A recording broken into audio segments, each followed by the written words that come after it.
اللهم صل على محمد وعلى آل محمد كما صليت على إبراهيم وعلى آل إبراهيم إنك حميد مجيد. اللهم بارك على محمد وعلى آل محمد كما باركت على إبراهيم وعلى آل إبراهيم إنك حميد مجيد. محترم سامعین، السلام علیکم ورحمۃ اللہ وبرکاتہ۔ امید کرتی ہوں آپ جہاں بھی ہوں گے اللہ کے فضل و کرم سے خیر و عافیت سے ہوں گے، اور دعا گو ہوں کہ اللہ پاک آپ کو ہمیشہ صحت و سلامتی کے ساتھ پیار و محبت والی، خوشیوں والی، اتفاق اور اتحاد والی زندگی عطا فرمائے، آپ کو کبھی کسی کا محتاج نہ بنائے، آمین۔ سامعین، آج میں آپ کی خدمت میں جمعۃ المبارک کے دن کا ایک ایسا عمل لے کر حاضر ہوئی ہوں، ایک ایسا وظیفہ لے کر حاضر ہوئی ہوں جس کی برکت سے انشاءاللہ بفضل خدا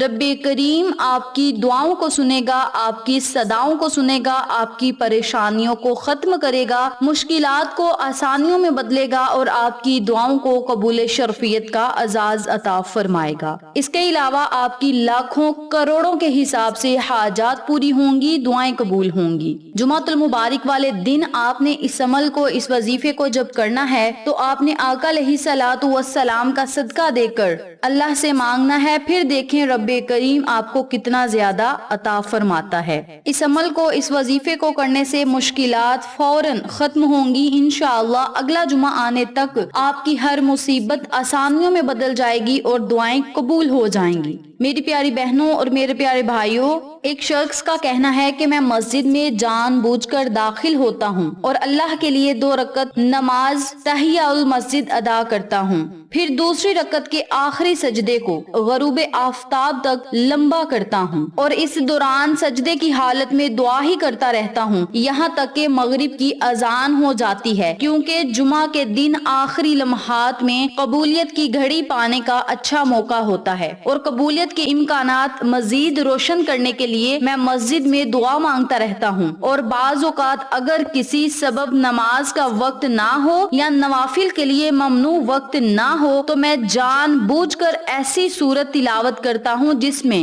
سجدہ تلاوت ہو، تو تب بھی میں اتنا لمبا سجدہ کرتا ہوں جمعہ کے دن مغرب کی اذان ہو جائے۔ ایک دن میں ایسا ہی کر رہا تھا کہ ایک آدمی نے آ کر میرے ذہن میں اس عمل کے بارے میں شک و شبہات پیدا کر دیے اور اس عمل کے بارے میں بدعت ہونے کا اندیہ دے دیا۔ تو کیا میرا یہ عمل بدعت ہے؟ حالانکہ میری نیت یوں ہی ہے کہ جمعہ کے دن آخری لمحات میں قبولیت کی گھڑی تلاش کی جائے اور میں سجدے کی حالت میں اللہ سے دعا مانگتا ہوں، تو اسی طرح قبولیت کے لیے 2 امکانات ہوں گے۔ اس عمل کے لیے میری یہ نیت ہے کہ قبولیت کی گھڑی تلاش کرو۔ علماء کرام نے جمعہ کے دن قبولیت کی گھڑی کو متعین کرنے کے لیے متعدد اور مختلف آرائے دی، اور ان تمام میں دلائل کے اعتبار سے ٹھوس 2 اقوال ہیں۔ یہ گھڑی جمعہ کی اذان سے لے کر نماز مکمل ہونے تک کی ہے۔ نمبر 2، عصر کے بعد سے لے کر سورج غروب ہونے تک ہے۔ ان دونوں اقوال کے بارے میں احادیث میں دلائل موجود ہیں اور متعدد اہل علم بھی ان کے قائل ہیں۔ تو میری پیاری بہنوں اور میرے پیارے بھائیوں، آپ سب سے گزارش ہے کہ جمعۃ المبارک والے دن جتنا زیادہ ہو سکے آپ اللہ رب العزت سے دعائیں کریں اور مشکلات کو حل کروانے کے لیے نبی کا صدقہ دے کر اللہ سے مانگے، رب کریم آپ کو ضرور عطا فرمائے گا۔ اس عمل کو، اس وظیفے کو آپ نے کرنا کس طریقے سے ہے، اس بارے میں جاننے کے لیے میری آپ سے دلی گزارش ہے، جو لوگ میرے چینل پر نئے ہیں چینل کو سبسکرائب کریں، ویڈیو کو لائک اور شیئر کریں، اور ساتھ موجود گھنٹی کے بٹن کو دبا کے آل نوٹیفیکیشن پہ کلک کریں تاکہ میری ہر نئی آنے والی ویڈیو کی اپڈیٹ آپ تک بآسانی پہنچ سکے۔ جزاک اللہ۔ اسی کے ساتھ میری آپ سے گزارش ہے کہ میرے چینل پہ آپ کو جتنے بھی چینلز کا شارٹ آؤٹ دیا جائے ان چینلز پہ جائیں، سبسکرائب کریں، لائک اینڈ شیئر کریں، ہمیں سپورٹ کریں۔ آپ لوگوں کی سپورٹ ہماری کامیابی کا ذریعہ بنے گی۔ اب میں آپ کو عمل بتانے لگی ہوں، توجہ سے ملاحظہ فرمائیں۔ اس وظیفے کو آپ نے 2 طریقے سے کرنا ہے۔ نمبر 1،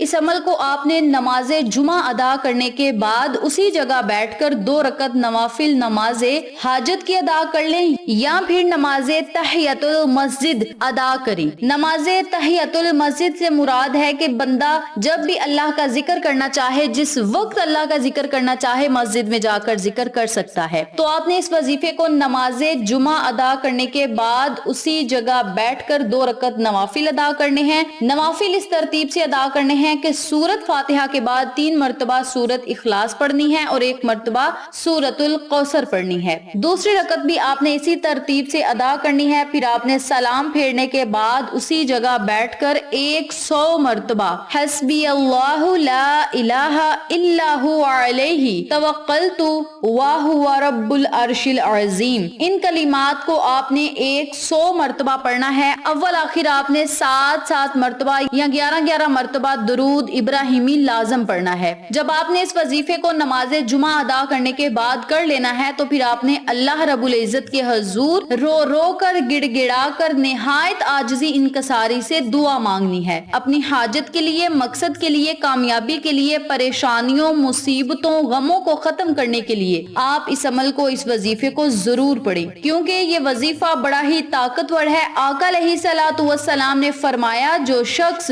ان کلمات کو صبح و شام پڑھے گا تو اللہ تعالیٰ اس کے دنیا اور آخرت کے ہر غم کے لیے کافی ہوگا، اس کے دنیا اور آخرت کے ہر غم کے لیے کافی ہو جائے گا، یعنی اس کی پریشانیوں، مصیبتوں کو ختم کرے گا اور اللہ کی آپ کو غیبی مدد ملے گی۔ تو میری پیاری بہنوں اور میرے پیارے بھائیوں، آقا علیہ الصلوۃ والسلام نے جو بات کہہ دی وہ برحق اور سچ ہے، اور اس میں وزن بھی ہوتا ہے اور کامیابیاں بھی اسی میں چھپی ہوتی ہیں۔ تو یہ کامیابیوں کا یہ خزانہ ہے، ایک راز ہے، آپ اس خزانے کو تھام لیں، اس راز کو اپنا لیں اور اپنی زندگی کو آسان کر لیں، آخرت کو بھی آسان بنا لیں، پریشانیوں، مصیبتوں، غموں سے نجات پائیں اور دعاؤں کی قبولیت کے لیے آپ اس عمل کو جب کریں گی تو انشاءاللہ معجزات خود آپ اپنی آنکھوں سے دیکھیں گے۔ نمبر 2 پہ آپ نے نماز عصر ادا کرنے کے بعد اسی جگہ بیٹھ کر صرف 101 مرتبہ حسبی اللہ لا الہ الا هو علیہ توکلت وہو رب العرش العظیم کا ورد کرنا ہے 101 مرتبہ نماز عصر کے بعد۔ اول آخر 7 مرتبہ درود پڑھیں اور پھر اللہ سے دعا کریں۔ اس وظیفے کو آپ نے مغرب کی اذان ہونے سے پہلے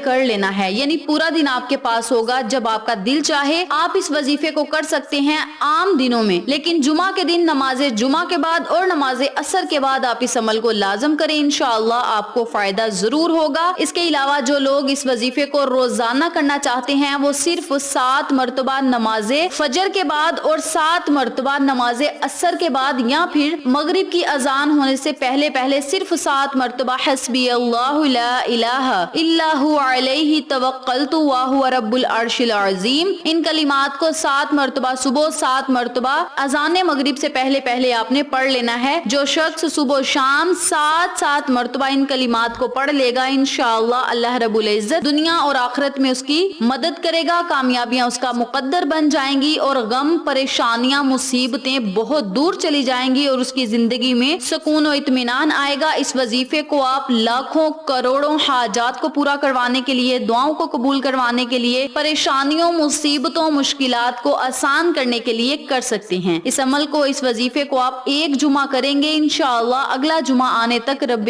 کریم آپ پر ایسا کرم اور فضل فرمائے گا کہ دنیا آپ کی قسمت پر رشک کرے گی۔ اس عمل کو، اس وظیفے کو آپ خود بھی کریں، اپنے عزیزوں کار فیملی ممبرز، فرینڈز اور نیبرز کے ساتھ ضرور شیئر کریں تاکہ وہ لوگ بھی اس وظیفے سے استفادہ حاصل کریں، آپ کو اور ہمیں صدقہ جاریہ کا ثواب ملتا رہے۔ ویڈیو اچھی لگے تو لائک کریں، شیئر کریں، چینل کو سبسکرائب کریں اور ساتھ موجود بیل آئیکن کو دبا کے آل نوٹیفیکیشن پہ کلک کریں تاکہ میری ہر نئی آنے والی ویڈیو کی اپڈیٹ آپ تک بآسانی پہنچ سکے۔ انشاءاللہ پھر کسی نئے وظیفے یا اچھی معلومات کے ساتھ آپ کی خدمت میں حاضر ہوں گے، تب تک کے لیے اللہ نگہبان۔